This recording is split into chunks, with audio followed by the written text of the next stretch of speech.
from eighth grade. Hey guys, thank you for joining us again for another exciting week of year magic learning, the Yoml podcast. So today we're doing reflection 257, and I hope you guys had a good Memorial weekend. And let's start out a week with a reflection, but this is not a new book. It's a book. It's a part 5 of 5 of the happiness hypothesis. So Um, let's get into it. Excited to wrap this up. Yesterday, or I guess last one we did, we wrapped up thinking fast and slow, and Mm-hmm. today we're wrapping up the happiness hypothesis. So this is part 5 of 5. If you don't know what the book's about, I refer you to parts 1 through 4. But essentially, it's about each chapter is intended to savor an idea that's been discovered by one of the world's civilizations on, you know, what does it mean to be happy, I guess, and then and it slowly builds toward the author, who is a psychologist for University of Virginia, where he builds to his ultimate conclusion of his happiness hypothesis at the end of it. What makes us happy based off of science and ancient wisdom and all this other stuff. It's a good book, really good book. That's why it's one of our top 5 favorites. And it's also a book that we read on our core values quest for everybody. And I always feel like this is probably like one of the fan favorites. I would say every time that we try to do this book. But Because I think it hits the core, right? It does. Yeah. Because I mean, you're talking about life in general. What's the point of life, right? If point of life, hey, I'm here to be a battery for some AI robot, right, or whatever, right? If you say that's your purpose, then yeah, okay. Then the happiness hypothesis might not align with you. But if you're a human being, like what do you like to do on Earth? Like everybody, Right. I say, hey, what do you like to do? Which is, hey, what is your purpose? Your purpose is to be this, food for another species or whatever. Well, you think about that, it's gonna be different. So I think Right. happiness hypothesis is like core to the purpose of human species in general. I agree. I mean, I think in his other book, The Righteous Mind, I love that book too. That's one of my other favorite. He's just a good psychologist. I mean, he writes. He's original, and like, even though he kind of rehashes a lot of studies and stuff, I feel like he has a very original take on a lot of stuff. So I mean, I appreciate him a lot. But that said, this particular reflection is my happiness hypothesis, right? So the past few years, as we talked about, like it's been a pretty wild and crazy, hectic few years for me. Obviously, this whole journey started off with, as we've talked about many times, is the passing away of my daughter, and that really sent me, you know, down a road of a lot of self exploration and trying to figure out, what life is all about, what my life is all about. How do I honor my daughter? How do I keep her with me every single day, and honor her life, and just a whole lot of different factors and a lot of exploration and curiosity, and books like this, and that's why this whole journey really exists. And I feel like as I got to this stage of the journey, the word happiness was starting to bug me. I feel like the word happiness for me has changed a lot over the past few years. Specifically, like, I feel like this is going back to always be impeccable with your word from the 4 agreements. It's really important to define what we mean by it. Like, I know when somebody says I want happiness, or I strive for happiness, or I am happy, I know what they're trying to say. They feel in alignment, they feel balanced, they feel fulfilled, they feel gosh, what else? In tune with connected with the people around them, and the stuff that they get to do every single day, whatever all that stuff means, right? I know that's what that all bundles up into this one tiny word that we all say as happiness. But here's where I feel like the rubber kind of meets the road in a weird way in our society, is why I feel like their happiness needs a rebranding, in my opinion. Because I feel like, and this is just my perception, and you can tell me what you think after we're done with this, but I feel like happiness is an end state, in the way that we talk about it in our modern day life, where I want happiness. I am seeking happiness. Like when I do this stuff, ultimately it is to achieve a happy life, right? And it's this far out outcome that we all go, that we're all striving for this. We want to find happiness, right? And the funny thing is I think that we all know, or at least I've learned on this journey, outcomes are meaningless, right? We talked about this before, but I read this, I think, in another book. Do you know the average lifespan of happiness that you get, the feeling of whatever that happiness feeling is that you get from achieving a goal that you've strived really, really hard for? Do you know how long that lasts usually on average? 15 minutes. The longest, I think that's probably about right, for most things, depending on the level of that. Like, let's say you win the Olympic gold medal and you've been training for 20 years of your life, to win that Olympic gold medal in gymnastics or something like that, or swimming. Let's say swimming, because that's, you'd be maybe like in your early 20s and you've been training since you were 5 years old, and you've had this dream of being an Olympic gold medalist in the 100-mile or 100 meter freestyle, and you win it. How long do you think that happy euphoric feeling of fulfillment, of obtainment, of whatever you were seeking lasts, like at its peak, at its most? I would say 5 minutes. Fair enough. Honestly, I think the studies that and who knows if these are accurate or not, but I think the studies that I've read or heard in the past were, at most it lasts 3 days, win or lose, right? Like, even if you lost, like that awful feeling of failure, doesn't last for forever either. It lasts for at max 3 days. That feeling, that whatever that feeling of bliss, of happiness, of fulfillment, of attainment, of all those words that I was talking about before, like that's what you get. So you spend, let's just pretend you spent 15 years chasing this goal. So you spent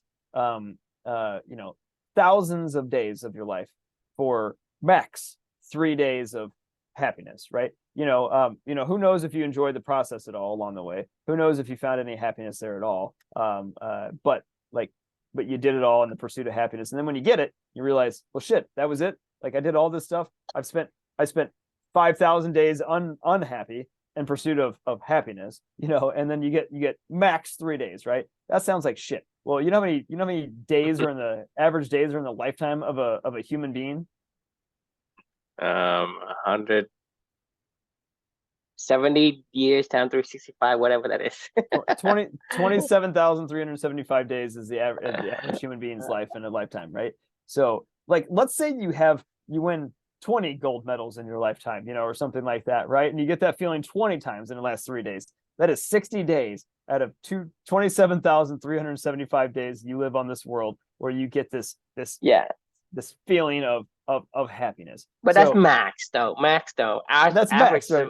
Average, I think, is about 1 minute, because I imagine, like, the thing is, when you win a gold medal, you don't actually get happy. You get happy the moment you stick the landing or whatever that is that you do, right? You hit the home run. That 1 minute, right? That euphoric, and then afterward, it's you still kind of have some of these residual happiness, but it comes with anxiety, right? Because you think about, like, what's gonna happen next. You worry about what's gonna happen next. Because then, for example, okay, you just got first place. Then you say, oh yeah, I got first place for 1 minute, maybe less. Okay, and then what you worry? Oh, maybe the second guy might get a better score than me. So you could becoming anxious. Okay, so to me, you think 3 days. It's not really 3 days. 3 days, yes, it could be the longest. Like that's the long tail. But on average, about 1 minute, probably less than a minute, because that's what you do. Is we as human beings, it's conditions to worry about things, right? We worry about, okay, if I win a lottery, oh, somebody's gonna steal it. Oh, I need protection. Oh, I need this. Oh, I need that. You think about it. All these things start flooding your mind. You're not happy at that point. You think you are, but you're not. Euphoric mean like you are completely blind to everything, and you have that one moment of euphoric. That's euphoric. So once you're in the zone, you know what euphoric means. Like you don't think about anything else. But if you think, say, if you have to answer the question, okay, are you happy, right? That really isn't accurate because you have a lot of other things in mind as well. It trumps your happiness. It trumps your euphoric feelings. And Right. so for me, yes, 3 days. Yeah, if you count, yeah, that's the longest, but that's not the not the median or the mode of this state of mind. I mean, I agree. I mean, I guess what I'm getting at is you're making my point even more for me that, like, you know, instead of I mean, do you agree that the word happiness is usually tied to outcomes? You know, Yes, yeah, okay, happiness is something you want to it's an achieve. end state, right? It's Yeah, an instant you get there. You right, get to the happiness place. right, You get to the happy place. That's what we say, happy place, right? yeah, right, Because they imagine I'm going to be there, right? So people say, well, I'm going to be in heaven. Well, that's another place, right? That place is not a place, right, right? yep, Happiness is not a place. It's not a destination you get to. It doesn't. You can't get to an end of it. You can't just grab it. It's not a thing you can grab. It's not a thing you right. can get to. It's not a thing you can land on. And so that's why I agree with you that the word people take it. I think they took it the wrong way. They think it's It an is. object. It's an It's object yeah, they can chase after. right. It's not. So like, so then what is it, right? So this is my happiness hypothesis, and this is, you already know what this is. Like, you know, this is loving the journey every single day and loving what you do and the people you do it with, and we call that what? Meaningful relationship, And meaningful meaningful work, work, right? Yeah, I right? mean, like, so it's doing things that make you happy and fulfilled every single day. It's state of being. It is when you, like, it is what you should strive to do every single day. This is what I've learned from Amelia. This is what I've learned from this journey. This is my happiness hypothesis. Like, if I would rather spend 27,375 days of doing my damnedest to try to be uh in a happy, whatever you want to call it, fulfilled, aligned, balanced, you know, state of being, you know, as many of those days as I possibly can, versus, you know, going for the max 20, 30, 40, 50 days, you know, where I get this like incredible high or incredible low, right? You know, like it's me, for me, it's all about balance. And that is my happiness hypothesis, is every single day connecting what you love to do with the things that you do every single day and the work that you produce,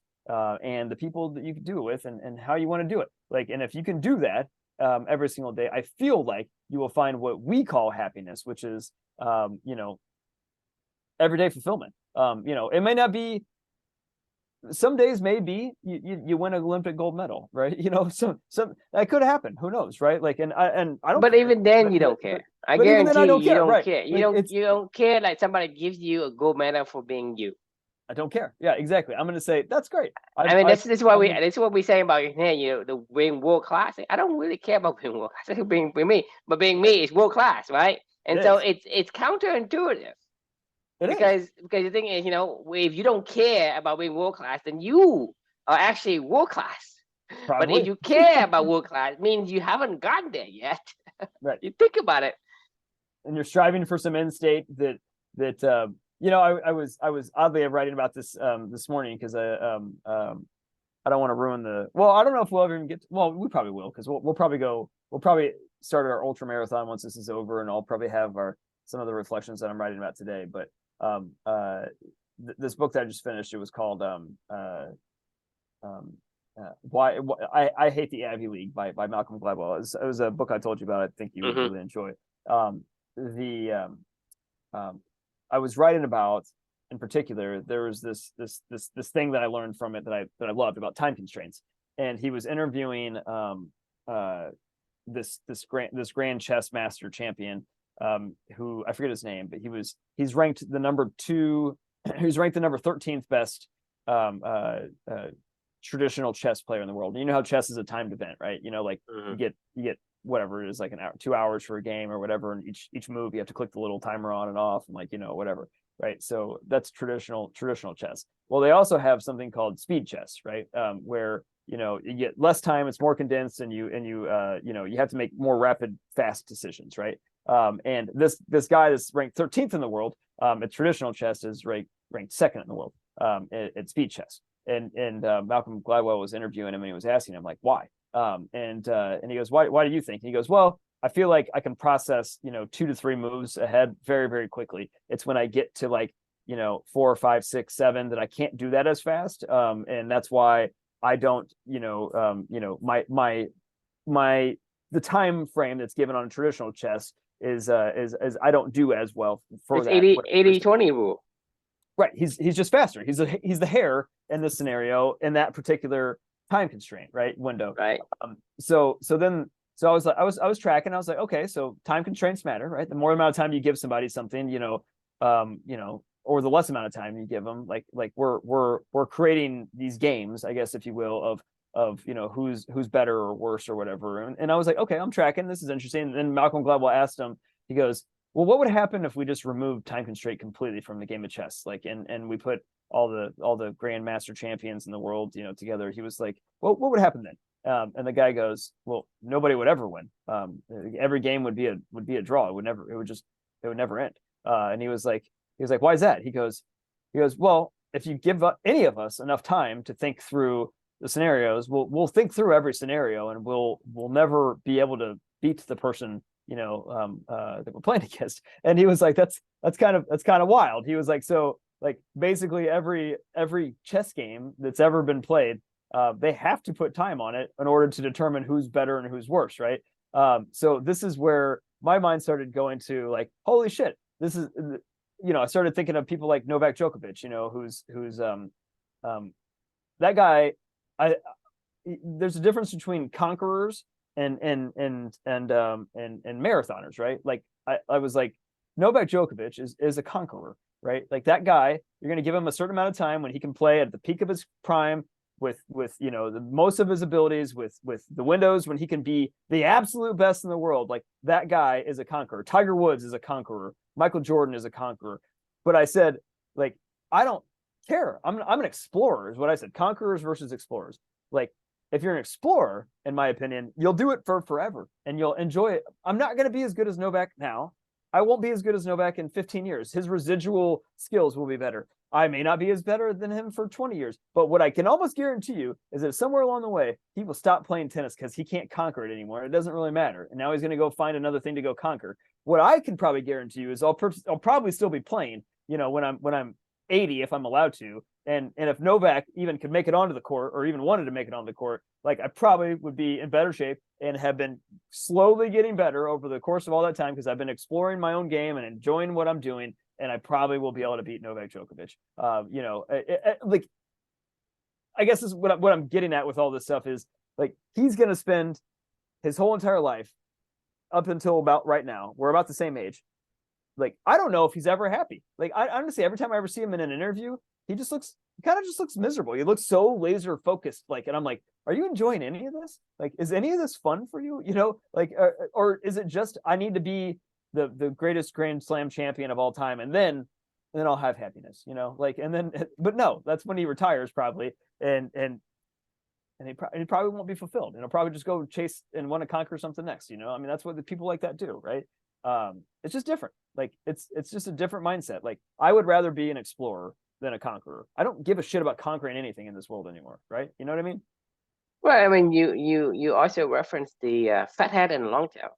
Right. That's essentially what it is. You have something that shoots and it lights up the sky and then it disappears into the night. Yeah. Or you have a light that just it dims but it's on forever, right?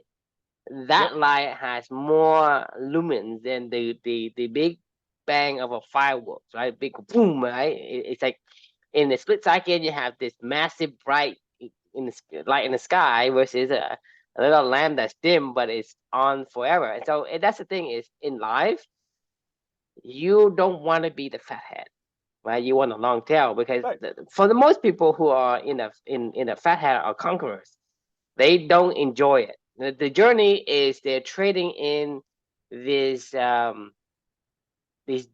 guess this delusion, fulfillment and joy. these delusions of finding this holy grail. Right? The holy grail say, okay, when I become When I'm this, the best movie star in the world, most successful movie star in then the I'm world, happy. Or when then I I'm become a happy. tennis champion, I'm happy. Or when I Right. I won a Super Bowl, I'm happy. So that is the biggest lie that people told themselves is when I get this, I'll be happy.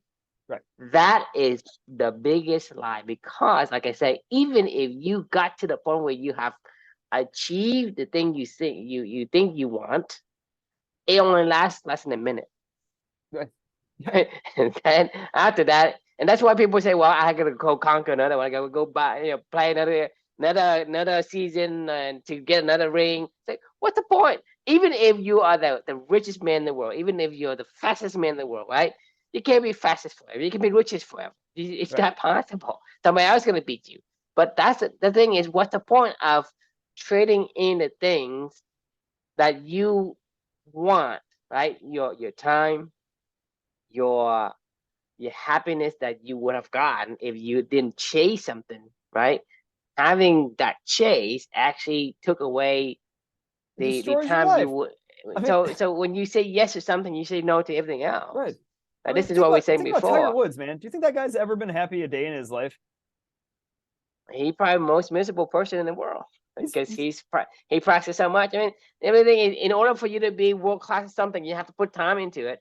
And there is time. If you don't like what you put time in, you're gonna hate your life. And I if agree. you are naturally good at what you do, you're gonna find excuses to do it. Like, I love to play poker. Or I love to eat. I love to, go play tennis. I love whatever. You going to be spending time, and you think that's your reward, not your punishment. And Right. so those people is the only person that can do the long term, which is they can be there forever because Right. until you take them off the face of the earth, right? Until they leave life, they are going to do exactly what it is they want to do, and to them, that's their reward. Say, I get to do this. I get to do this. It's like, okay, do your dishes, then you get to play a game. So Right. so the point is, when you do a dishes or when you play a game, let's say an alien comes to Earth and say, well, this person does dishes and this person play games, right? To that alien, those two person does the same thing. They exert some kind of movement, exert some kind of energy to perform an action. Right. But from our perspective, we know the difference. You do the dishes, you get to play game. you go rake the you go rake the yard, you get ice cream, right? Right. You think about it. So the act of doing for us, right, is exactly the same, but it's the perspective of why you're doing it.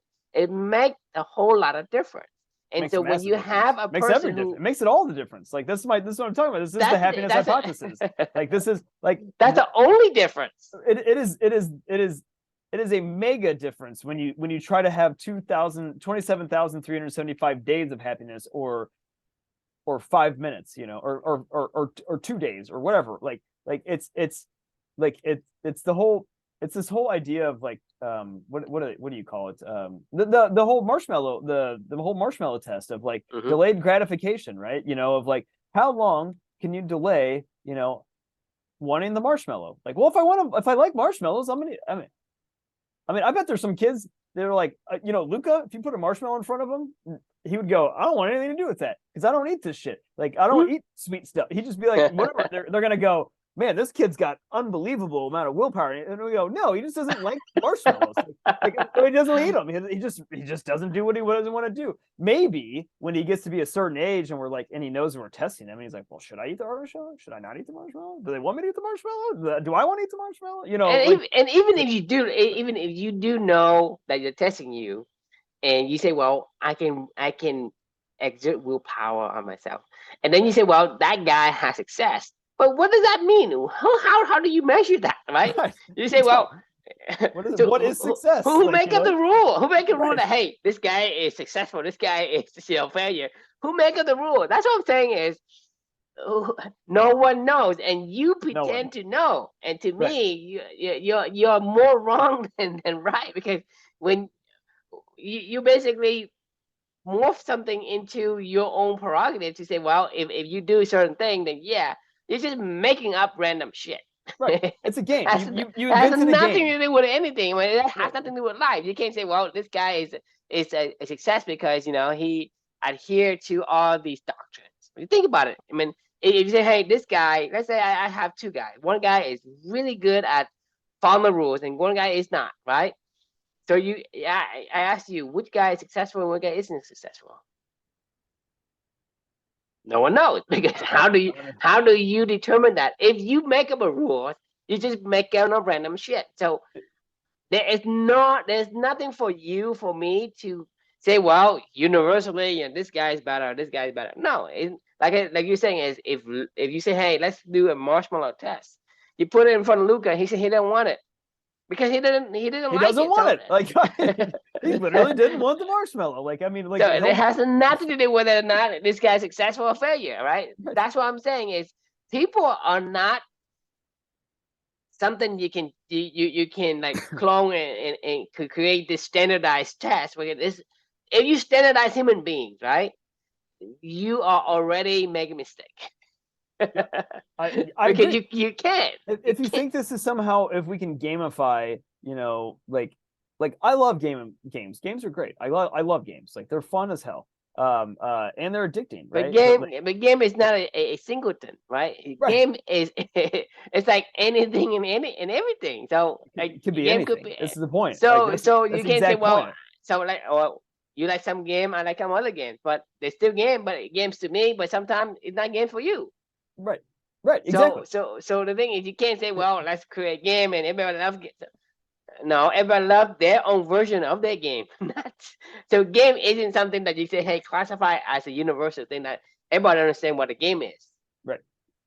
Sometimes bullying people is a game to you, but sometimes to other people it isn't. Yes. So yesterday, my wife and I we took Luca down to the tennis courts that are like 2 minutes away from my house, and he loves pickleball and he loves tennis. Like he loves just having a pickleball in his paddle in his hand or a tennis racket, a little baby junior tennis racket in his hand, and he loves having a little ball in his hand at all times. Like now, at this point in time, this has been like a month now straight of like just obsession over it, right? And so we normally are just playing around our yard and around the house and stuff like that. And I decided, hey, like we're walking down the park, we're gonna go play or whatever. So we brought a little tennis ball down there on the courts, and there was nobody out because it was like a holiday weekend. And so we had the run of like a massive stretch of concrete of a bunch of tennis, like open space, and he can go do whatever he wanted to go do. So he would just throw the ball, and and he would run really fast to go get it, and then as fast as he could, and then he would stop it, and he would laugh, he'd pick it up, and he would throw it another way. He'd run really fast, go get it. He did this for like an hour and a half. And then he wanted to play. He just kept he would it was a nonstop. I just want to keep playing and do the same thing over and over and over again. Whack the little ball, and I'm gonna go run and go get it. I'm gonna whack the little ball, I'm gonna run and go get it. So he was having so much fun. His face was flushed. He was red. It was a nice day out, but he's a pale, pasty little white kid. So he looks like he's getting a little bit of a sunburn. He won't drink any water. He won't stop to drink anything. He won't whatever. And we're like, oh, okay, all right. Like, and it was getting close to his bedtime now. So it was like 7 o'clock, and he usually goes to bed at like 7:30 or 7:40. So we were like, we should probably get him back to the house and get him some food, get him some hydration, before he goes to bed, like our normal routine. And so my wife and I, we like look at each other and we're like, all right, Luca, it's time to go. It's time, let's go get you back in the stroller. So we try to pick him up with his little ball in his hand, put him in the stroller, and he just goes like, "Ah!"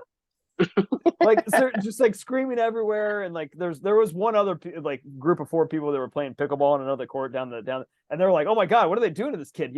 So we were like trying to shove him into the car and like hold him there while we tried to strap him in. He just was like bucking, looking at it, he was like an exorcist, right? And he was just like flying around everywhere. And we're like, Jesus Christ, all right, fine, that's it, like we won't push him in the stroller. So I just picked him up and I just started carrying him off the courts. And I'm holding him in my arms, like just like a football almost, because he's like kicking his legs everywhere, he's screaming, and he did this for the entire way, all the way home from like it's like a 7-minute walk from the courts to our house, or something like that, up a big hill. So he's screaming the entire way home, flailing, kicking, and all this because I stopped his game, right? Like he was so into it. Now that's happiness. Like, what I mean?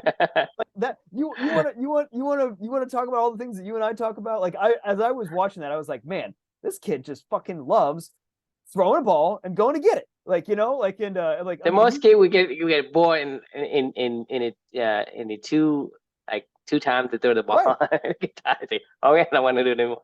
But for a kid to do that for an hour and a half and still kicking and wailing, yeah, that guy loves to play pickleball, tennis, whatever it is he think he's playing. It was weird. I mean, like, but this is kind of what we've been talking about all the time. Like this is his. I wasn't mad at him. I was kind of laughing because I was like, I'm glad that he really enjoys this stuff, right? Because it's I know how to make him happy when he wants to be happy. You know, just like take him down, give him a racket, give him a ball, just let him go whacking around. Like I didn't do this to him. Like I didn't make him do this stuff. Like you can't. Yes, he can. Yeah, I know, right? I'm saying you cannot force, even for you to force yourself. Right. Not even talking about forcing other people. It's impossible. Right. You are who you are. In order for you to be happy, you have to be you. If you don't, and you trying to be something you're not, right? That takes so much willpower. That will stop. It's very short. It cannot prolong for a long period of time. It's not possible unless that's the thing that you want to do. I mean, it's the thing you get to do, right? That's why you say, hey, well, Luca, eat your greens, you can get play tennis ball, right? Like people say, you know, let's say, you know, people like for kids, right? You know, you think about, let's say, a kid who doesn't like tennis, but then you're the, you know, tennis champion. Right. You're like, you want your kid to be like Tiger Woods, you know, the next Tiger Woods of tennis. Right. Hey, go son, go. His son is completely, I'm not interested in this, right? That is torturing. You are making his life miserable, right? I agree. Yeah. Even if he likes it, like, okay, and you force him to overdo it, right? It becomes a chore for him. Right. Like Tiger Woods may not mind playing golf, but I'm sure he loved it when he was a kid. I mean, honestly, I bet you money, like if you ask Tiger Woods, like, when was the last time you loved playing golf? He'd probably be like, when I was out, you know, playing with my dad or something like that on the golf course, and I was getting better every day, and I could play when I wanted to, and we get ice cream afterwards or something like that. It'd probably be something like that, right? But I guarantee you, like, Tiger Woods didn't force himself to play golf. He fell in love with golf, but then he fell in love with winning, and he fell in love with the pursuit of happiness. Yeah, so today reminds me of the Japanese culture and the Asian cultures in general. And I'm Asian, so I gotta know about this, but Asian kids are not very happy because they are told to do certain things because it's cultural. They have to listen to their parents, especially in Japan, right? Right. These virtuoso, you know, for lack of a better word, right? These guys do not like the stuff that they do. They are forced to because, you know, hey, everybody say you gotta be this or you gotta be that, right? You know, why do you think kids, like Asian kids, are good at math? Because they're forced to do math all day long. They're forced to do math all day long. Right. I mean, anybody can get good at anything if you make them do it all day long, but that doesn't mean that doesn't mean that they enjoy it and it makes them happy. They're not kicking and screaming out of the math class, you know, where they're like, no, I want to do more algebra. You know, you're like, yeah, shit. I think this kid really likes algebra. But that's what I'm saying is in the Japanese society, it leads the Asian culture in mandating the kids to become a particular, and especially now in China. China is picking up that as well, because, you know, if a kid has some kind of a talent, whether a talent fits their characteristic or not, they are put into this conditioning or training to become these Olympians. Right, because, you know, hey, you know, I can swim or I can play baseball, and that's all they do day in, day out. They are basically trained to win the Olympics. Yep. To me, that's no lie. I mean, you think, hey, you know, this person has this opportunity to do whatever, but when that person have achieved the Olympics, they will have regrets in their life because they didn't get to do what they want to do. They didn't have a normal life, right? And so it isn't about having a normal life or not. It's about the ability to choose. Fulfillment. Yeah, it's about fulfillment of what you're doing and what you're not doing every single day, you know, and who you're doing it with and why you're doing it, you know. I mean, that is my happiness hypothesis, is like, if all those things are in alignment, you're probably going to have a pretty whatever happy, fulfilled, balanced, aligned, whatever you want to call it, life, like whatever that feeling is that we're all chasing, that we all want. Like you can have that every single day. Is like I think is the point of this, of what we're trying to get at with all this stuff, is it doesn't have to be some secret, crazy, you got to climb Mount Everest to find happiness, or fulfillment or whatever. Like it's you can climb Mount Everest, and each day you can have a great day climbing Mount Everest, like, and then at the end of it, you can look down and you're like, oh, well, I just climbed Mount Everest, actually, I fucked Mount Everest. I climbed 5 Mount Everest on accident, like, and like, and I didn't even, it wasn't hard. Like, I didn't even think about it, it was just, if you climb Mount Everest and you like it, right? You would never think to yourself, hey, I climbed Mount Everest. It's only when somebody told you, hey, Chris, you climb 5 Mount Everest, and you say, oh yeah, well, I think I did, yeah. because you would never think about it. Right. You think about it, that's it's like it's counterintuitive to how we think, right?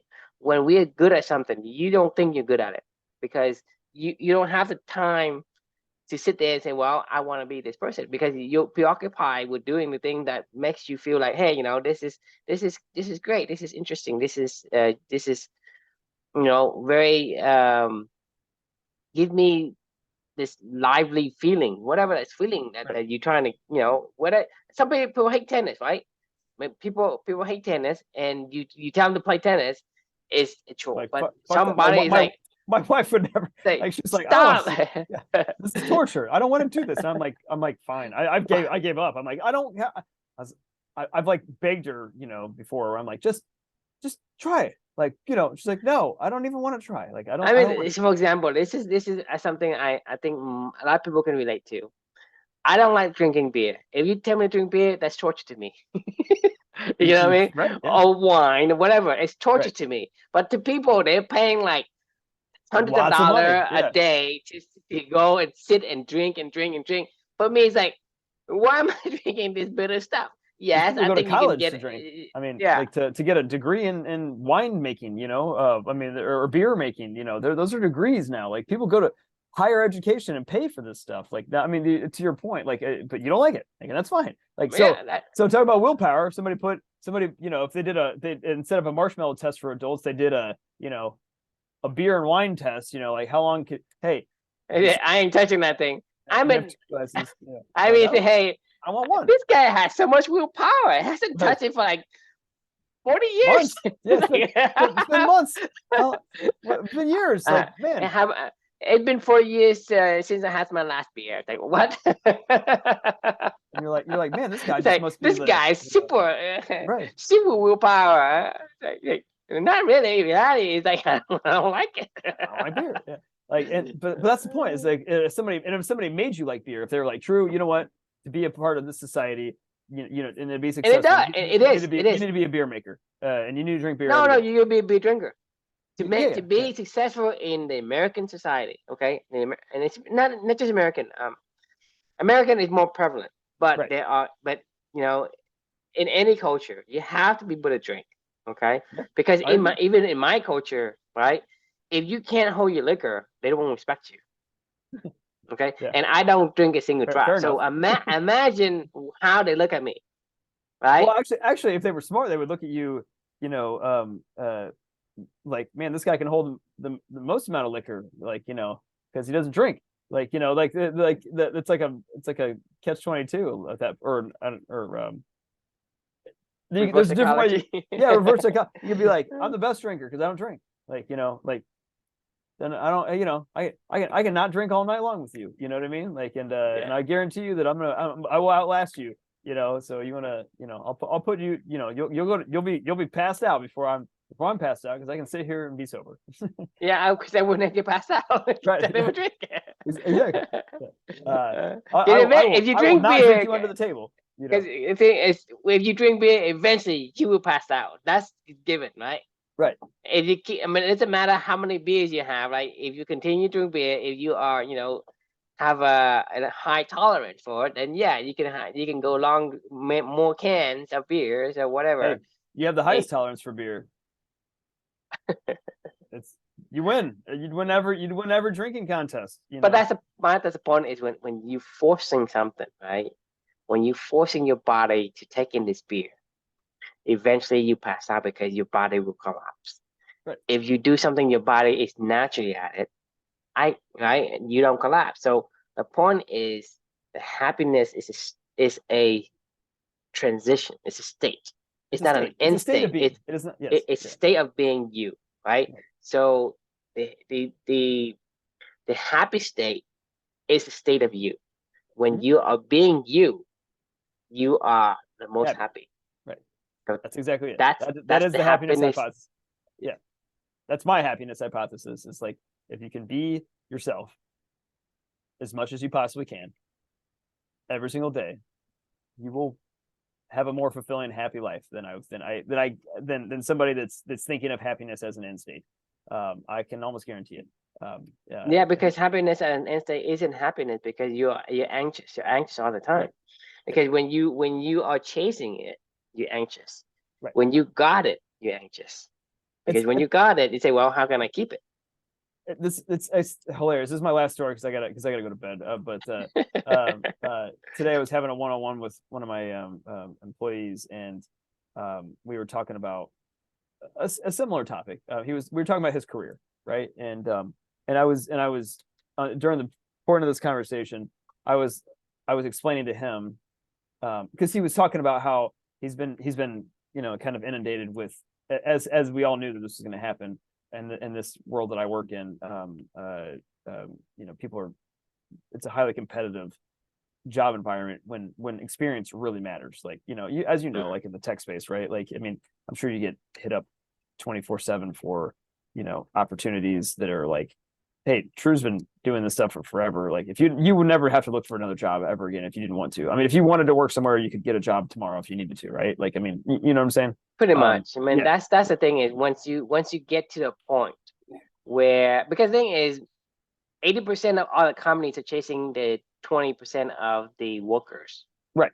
Yeah, exactly. So right? that's kind of what I was getting at And with this conversation. in the tech space, it's like 99 to 1. Exactly. So like I don't have to necessarily ever probably worry much for the rest of my career at this stage if I wanted to stay in this world of ever being employed. In my personal opinion, like I feel like my track record and my career speaks for itself at this point in time, and I'm in an industry where that's highly desirable, and it's really hard to get to where I've gotten to in terms of what my resume looks like on paper, right? Now as I'm telling my employee about this, and I was kind of going through my career of how I got to where I got to today, and how I'm managing him, and he's relatively newer in his career. He said to me, he goes, "Man, you haven't made." He was like, he was like, I would kill to have your life at this point in time. And I was like, no, you wouldn't. Like, I was like, no. I was like, what are you talking about, man? I was like, this isn't, we talk every single day about living your values and bringing this stuff to life. And I'm like, you're seeing just some statistics that I'm telling you about how I've got to where I got to and what those outcomes that has been generated during a period of time in my life. But I was like, there's so much other stuff that goes into all that of like, was I in the right environment? Was I doing stuff that I love to do? Was I happy? There's many times when I was depressed as hell, or I was, having panic attacks, or I was whatever. I mean, or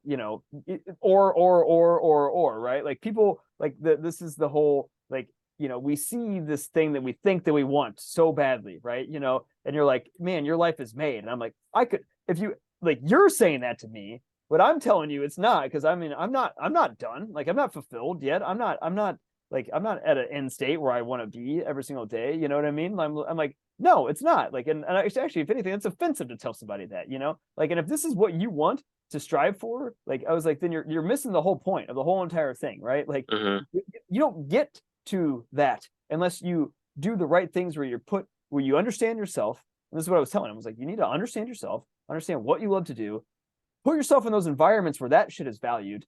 So not only is it the stuff that you get to do you value, but the environment that you're in has to value that, and the people that you're around in those environments have to, because you could be the same person in a completely different environment and be fucking miserable and be the person that everybody's like, man, that guy sucks. Like, and like, you could be the exact same person in a completely different environment, and they're like, man, that guy's a rock star, you know. Like, I mean, and I'm like, I was, as I was explaining this to him, I was like, that's all you should focus on is, are you doing that every single day? Because there's going to be recruiters that are going to come after you all the time. There's always going to be somewhere else where they're going to dangle, you know, money or something in front of you. Like it doesn't matter. Like, the only thing that matters is, are you happy and fulfilled right now doing what you're doing, in the right environment and around the people you want to be doing it around. Like, that's it. Like, and if you're doing that, then you should be pretty damn happy. You know what I mean? And the other stuff will come, like, eventually. It just will. Like, you know, and I don't know. It was an interesting conversation, because we're having it, you know, about this right now. And it's just always funny with different paradigms, right? Of people where somebody's going to look at your life, True, and they're going to say True is, you know, has an amazing life. And now, the more and more that I think about that I comment, do have an amazing life now, right, but my life was miserable up until a few years ago. right, Because, I mean, I run my own company, right? I have a lot of projects, but I have had no time for myself, and right, I did not want that. My health deteriorates. It gets to the point where, like I told you, my I can't sleep at night, because, you know, my body is. I mean, that's the thing, is there's never ever going to be you chasing something and you're gonna get it, and you have everything you wanted plus the thing you had before. You're gonna have to trade something, and what you trade for, sometimes you don't want to trade that. And to me, I've regret doing that. I regret trading those things for the thing I'm chasing for. That's why like I say, I was running this company and I just gave up. I just basically, you know, I just raised my hand and said, look, I ain't doing it anymore. Cancel my contract. I don't want to fulfill anymore. right. The thing is, my contract with the government is I like don't want to chase anything anymore. one year plus you get renewal up to 5 years. So after 1 year of the contract fulfillment, I declined the renewal. The renewal was like automatic. It said if you continue to want it, you can keep it. Right. I did not want to keep it because I don't want to Right. do it, right?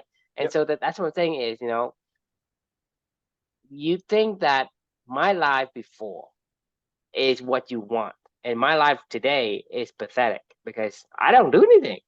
It's like such a boring guy, like Tuesday with Maury kind of guy, right? Right. You're Right. such a boring guy. But that's what I'm saying is I'm happy now versus I'm happy. Was it that when I was running a company where I'm doing a lot of projects, I have a lot of people, I like a lot of stuff. I mean, you're talking Right. about this high profile person.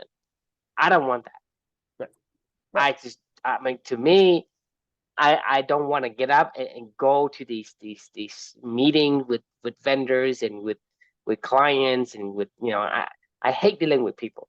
To other people, it could be a great job because they love people. I Right. don't like interaction with people, right? And because I lead a company, I have to interact with them.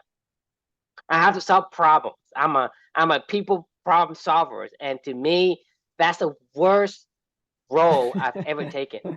Because Right. then to me, it's like, look, so I And I have love that stuff. Right. two vendors, right? You know, one vendor is doing this one. I say, well, you two need to get together because you guys got to provide the operation. You guys got to provide the, because I have a government contract writers, and I have somebody who's fulfilling the contract. You guys got to get together and do, and they have this jealousy. Say, you know, Mr. Win is you know, value me more than you, blah blah. I say, I don't give a shit. Just work together. Right. I beg you to work together. Please stop bickering. So I don't want to solve Right. this problem. Like, I don't Yep. care. Just get it done. But they don't. So I had to say, well, fine. Go away, do it. And I had to step in and do everything myself. Same thing is when I have projects, I bring all this like best minds, like, you know, best project manager, best architect, best Right. temper. They don't work together. It's like they have different ideas, and they say, well, you know, blah blah blah. I have to go in there and say, you go over there, you go over there, you know, let me take care of this, right? Right. And so to me, it's a big mess, and I'm always fixing things and fixing problems, like people problems. I do not like to fix people problems, Right. but I like to I do love that. other stuff. So for me, my life on paper is great. in reality, per my perspective, it is horrible. Right. It is terrible. It is terrible time. I basically have nightmares about it. It's like shit. It have more problem. Because we have problem, right? And then when I'm gonna sleep, I imagine the other problems start coming up. So the moment I just sign. drop everything, it's like Right. my health improve, my peace of mind improve, and I'm happier. Even though people look at me like, hey, this guy just basically become like like a useless person. Well, Like, that's not true at all, but it might but be it might that's be the perceived that perspective. way. Right. Yeah, exactly. That's the perception, though. That's perception. What I'm saying is the perception isn't everything, because the perception, whatever perception that is, if it doesn't align, it is actually the opposite. Yep. Because like if you give me Elon's job today with his money and his responsibility, I would take that job. I'd probably puke, honestly. If I had to probably look at one day of his schedule, I'd probably be like, I'm not doing I look this. at your schedule and I puke. Right. Yeah. Like, right. And you look at my time in a chair looking at code. Like, I mean, talking about like right. science and simple, right? You going to probably want to bash your head against something hard to kind of wake it up, because you're going to all day bore yourself to death. I will absolutely. I mean, I could do that for an hour a day, maybe 2 max, and then I'd be like, all right, I got to go do something fun, like, I mean, because that would feel, I mean, you imagine me, I sit at a computer, right? And have big screen monitor. I have like 6 computers all running right now. Right? I have one laptop if you gave me a dual monitor, I'd be like, I don't know how to use this. Like I've tried it before, and my attention is like dual monitor. My dual monitor is not enough space. Right, I maxed out. I maxed out all of the gaming rigs that I have. That it contains, because it won't run, because I've run multiple versions of different projects and whatever, and I max them out. Okay, can't run anymore. That sounds so the thing is, that's awful. Something I like, but it's awful to other people. Right, what I'm saying is, when you look at the person where they're at, right? If it doesn't align with you, it doesn't mean shit. It means worse than shit. Because it means less than, yeah, exactly. I mean, like it means absolutely less. Like it means if you're having nightmares about what you do every single day, you need to probably take a look at not do that anymore. Like people want to say I achieved this. I mean, actually, on my screen background, there is there's a picture of I don't know if it's, can I show my screen real quick? Yeah, sure. I don't know. I don't know. Where's the screen? You want me to stop share?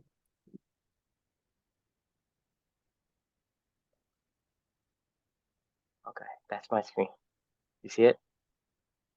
Yeah. That is what I wake up to. What's with the panda? It's a red panda. That's what I do. That's what I like to do. To me, is that your spirit animal? Is the red panda? Maybe, I don't know. I just my to-do list is nothing. That is what I wake up to. That's what I'm looking forward. That's nice. I mean, I like that. Yeah. So, like I say, to other people, I'm this useless person who does nothing. My dreams do nothing. Like people say, "Hey, what's your dream job?" You ask me, I don't dream of working. Right. So the thing is, $1 million do nothing, man. Look at my cousin. He's broke, don't do shit, right? From Office Space, Right. No, I think that's awesome, and I agree. I mean, I think the moral of the story is like it's a state of alignment. Being. It's alignment. Right? It's alignment. It's a state of you. Right. The happy state, right? It's a state of you. You can be you, then you're gonna be at your utmost maximum happiness level, whatever that is, and it's gonna be continuous. It's not like 1 minute of euphoria, right? Right. So it's sustainable. Whoever you are, gotta be you. If you are allowed to be you, then you have, because that state is not an end state. It's a transition state. It's a state in transition. And as human, one of the saying I think Snow brought it up, is life is in a transition. We are made to move. We can't stop. The moment you stop is when you don't have anything to look forward to. Therefore, Great. you end. Your life ends there. Right. We are transition. So happiness is also in a transition. When you are doing you, then you are happy. Right. But doing's the key, right? Like and doing what you want with who you want And and how the you want to point do it. the point is because we are a person that likes to do, right, the things that we like to do. That's why doing is the key. But Mhm. to some other animal, doing is not their key, then doing isn't the key for them, right? Right. Because it's just how we're made. Like I say, back to the basic Yeah, is, koalas don't do shit. They just eat and go to sleep. They sleep for like 22 hours a day. Like they eat for 2 hours a day. and they're happy, Yeah, right? and they're And happy. that's Yeah. the key to their happiness. Right. We as a human species, we are explorers and discoverers. We Yep. have to move. If we don't move in that fashion, we are stagnant and we are going to, throw up and die. Just like when we say, hey, you don't use it, you lose it. Yep. And that's true because we are constantly changing. We are made to be adaptive. That is Agreed. our biggest like strength in terms of how we become this apex species is we are adapting. And the moment we stop adapting, we stop being us. I mean, maybe there's a reason why Queen Elizabeth lived until she was, you know, 90 plus years old or whatever, because she was working, doing purpose, living a purpose driven life, But she's not working. She's just being she was her. she was just being her. I mean, yeah, you're right, but she was doing what she loved, like, because she really does love like that job, like you could tell, like, I mean, that was I mean, her being if her. like you were saying, is you love to meet people. You love to say, hey, what's your problem today? Hey, what's your balance today? I don't love to meet What people. I love to help people that I like Right. personally. So that the thing that you do, Right. don't call it work because It's work not means different.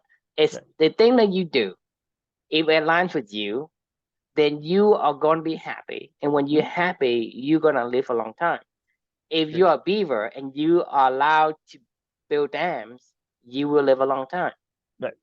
If you are a donkey and you get to gallop, right? And in some animals, like you get to carry something, you live a long Right. time. If you don't carry anything, you will die early Right. Yeah. because I mean, yeah, no, you're right. you're Yeah. not allowed to be you. So Right. that's, to me, is important because people need to understand that whoever you are, based on your genetic makeup, you have to allow that person to express that gene, and Agreed. that is bottom line.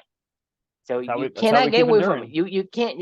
You can't change yourself. You can't say, hey, I don't care. I don't care about my gene. I'm gonna be this or I'm gonna be that. You're just Right. creating misery for yourself.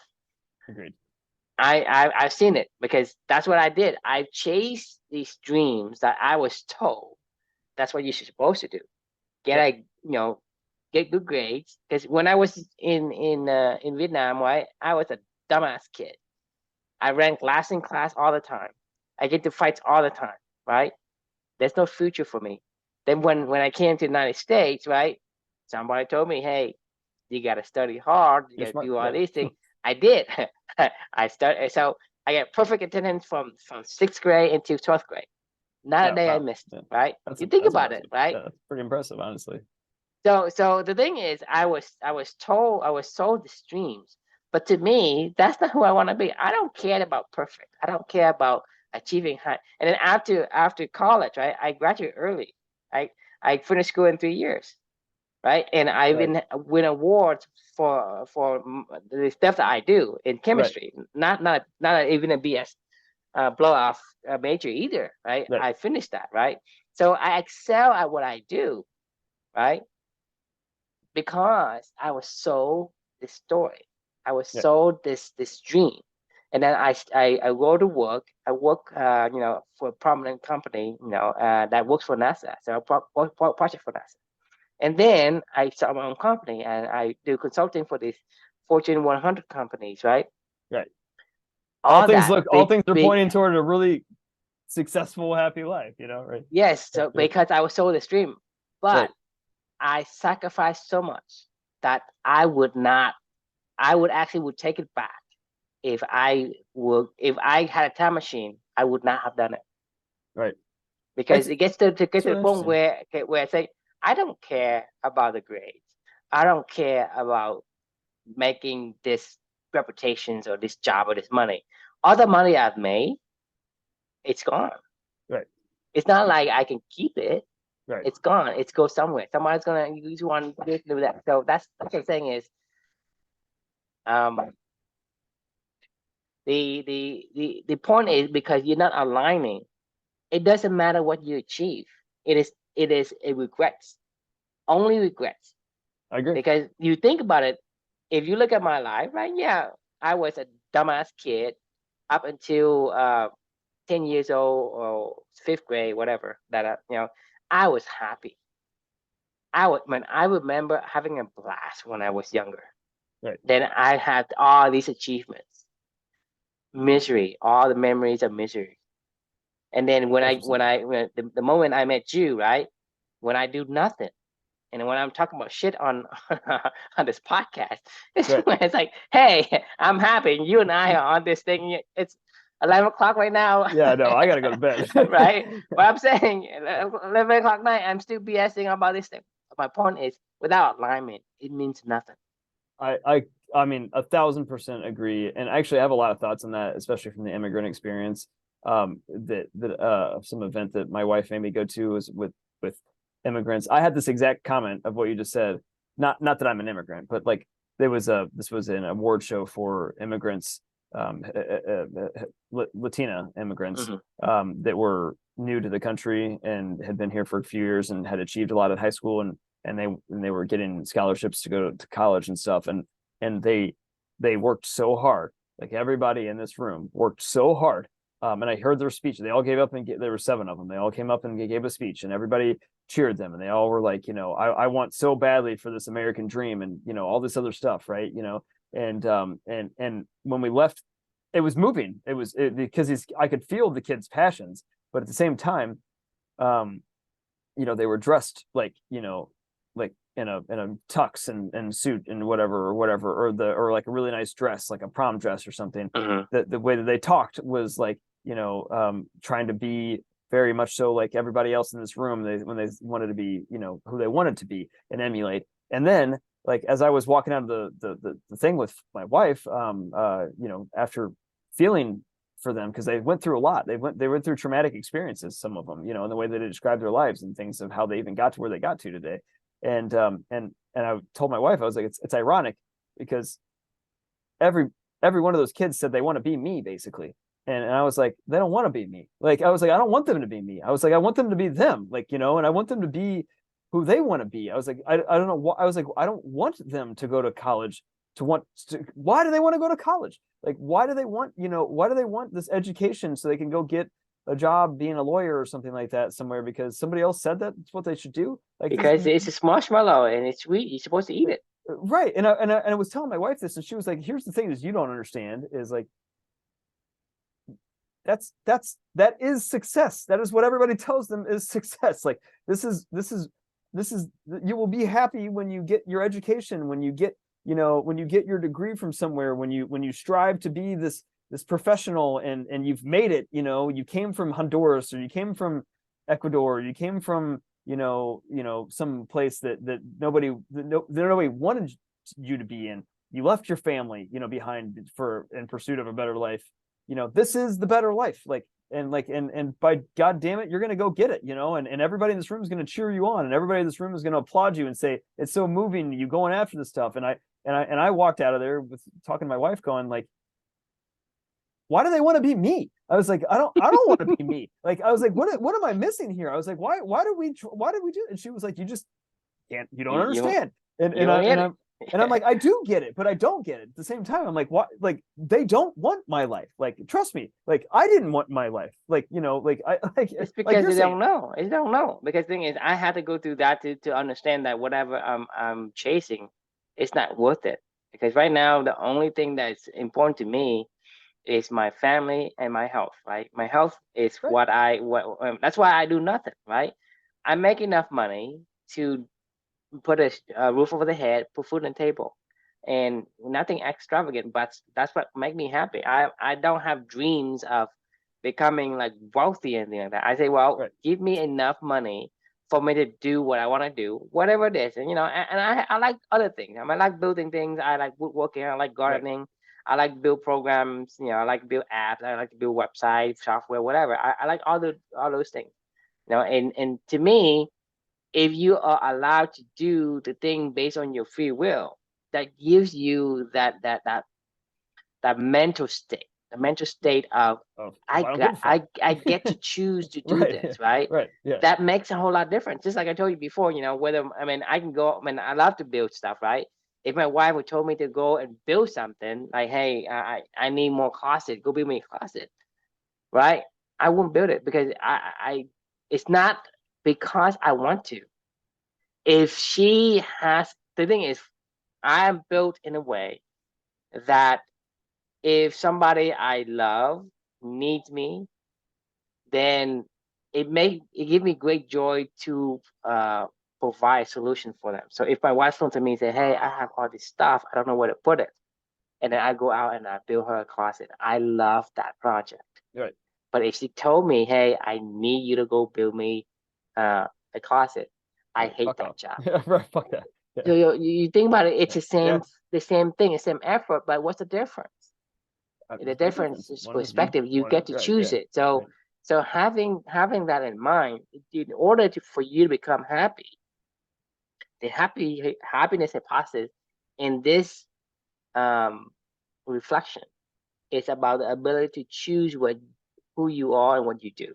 Mhm. It's the art of being you. If you Yep. can be that, then happiness is the best thing you can, the best happiness state of mind you can ever have. Every day. Nothing else will All day. never, yeah, all day and every day and forever until you leave this earth. Right. And that's, I would assume, what everybody wants. So, all right, we're gonna have to put a pin there on it because we're way over time now, and I need to go to bed. All right, that was fun conversation as always, and that concludes our part 5 of 5 with the happiness hypothesis. And thanks for joining. We'll see you all tomorrow night. Sounds good. Good night.